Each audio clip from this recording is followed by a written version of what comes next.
That car in your driveway isn't costing you $800 a month. It's costing you $1.5 million. And by the time most people figure that out, they've already signed away a decade of their life. That's not a metaphor. That's math. In the next few minutes, I'm going to show you exactly how that transaction works, what you're actually trading when you sign that lease, and why the most financially dangerous thing you can do with a promotion is walk straight into a dealership. That car in your driveway isn't a reward for your hard work. It might be the most expensive mistake you ever make. Friday afternoon, two colleagues, Mark and Alex, walk out of the same building, same company, same title, same salary. They just received the exact same promotion, bumping them both into a six-figure tax bracket. What happens in the next 3 minutes will permanently determine the rest of their lives. Mark walks to a brand new luxury sedan. He just signed a lease, $800 a month. He grips the wheel and thinks, I worked hard for this. I earned this. To anyone watching, Mark is the picture of success. Alex walks past the executive parking spots and unlocks a 7-year-old paid-off Toyota. Nobody turns their head. But that morning, Alex did something nobody could see. He set up an automatic transfer. Every month, the exact same $800 that Mark is handing to the dealership quietly routes into an S&P 500 index fund. They pull out side by side. To the world, Mark wins. But this isn't a story about cars. It's a story about two completely different futures. Here's what the dealership never tells you. When Mark signs that lease, the salesperson has performed a psychological trick. They've compressed the decision into one simple question. What monthly payment fits your budget? For a six-figure earner, $800 a month doesn't sound serious.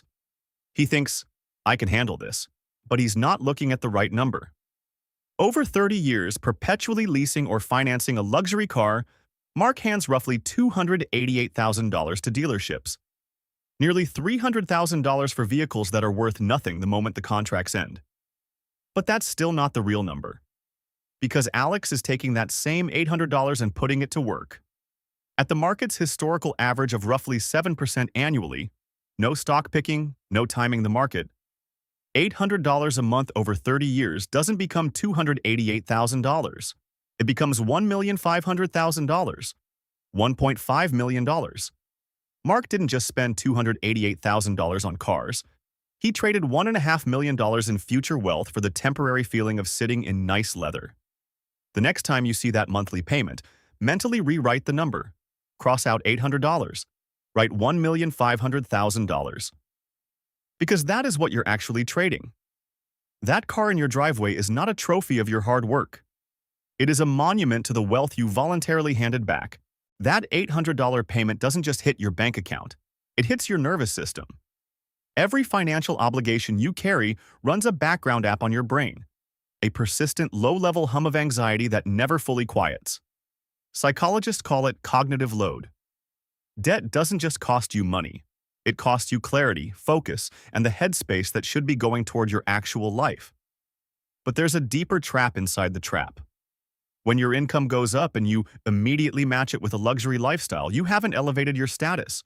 You've elevated the minimum monthly payment required to keep your life operational. This is the golden hamster wheel.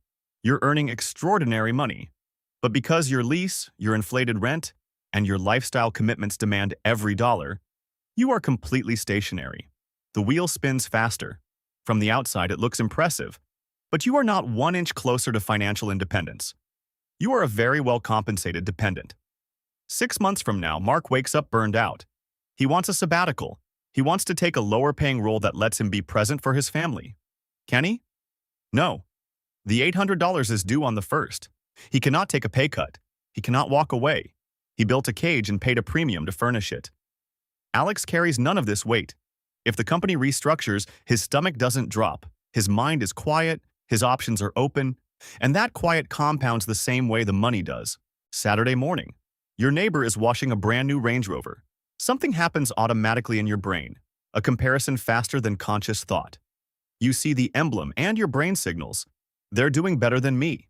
This is the driveway deception. Here's what you're actually looking at. The only thing you know for certain is that your neighbor now has $80,000 less net worth than they did the day they drove it off the lot.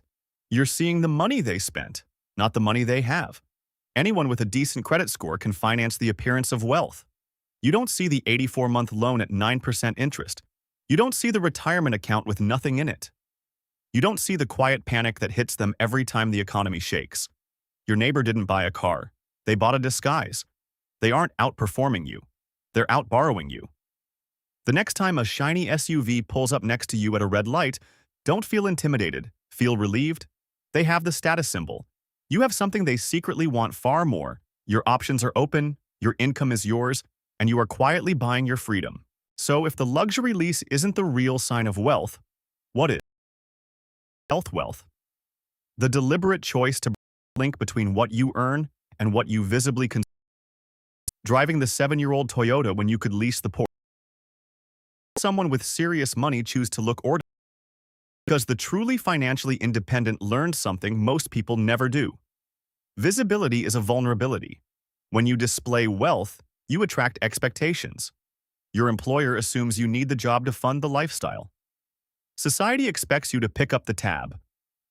Your consumption becomes a cage of its own, but financial invisibility gives you sovereignty. If your boss screams at you tomorrow, you don't have to absorb it. If an opportunity appears that pays less but means more, you can take it without panic. That is what stealth wealth actually buys.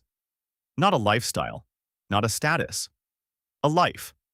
The person in the luxury lease needs the world to know they made it. The person practicing stealth wealth doesn't need the world to know anything, because they're too busy actually being free. Back to the parking lot. Mark and Alex, same salary, same day, same starting line. Mark signed a lease that felt like a reward. What he actually signed was a contract, a legally binding obligation to keep performing for at least the next decade. He traded $1.5 million in future wealth for the smell of new leather.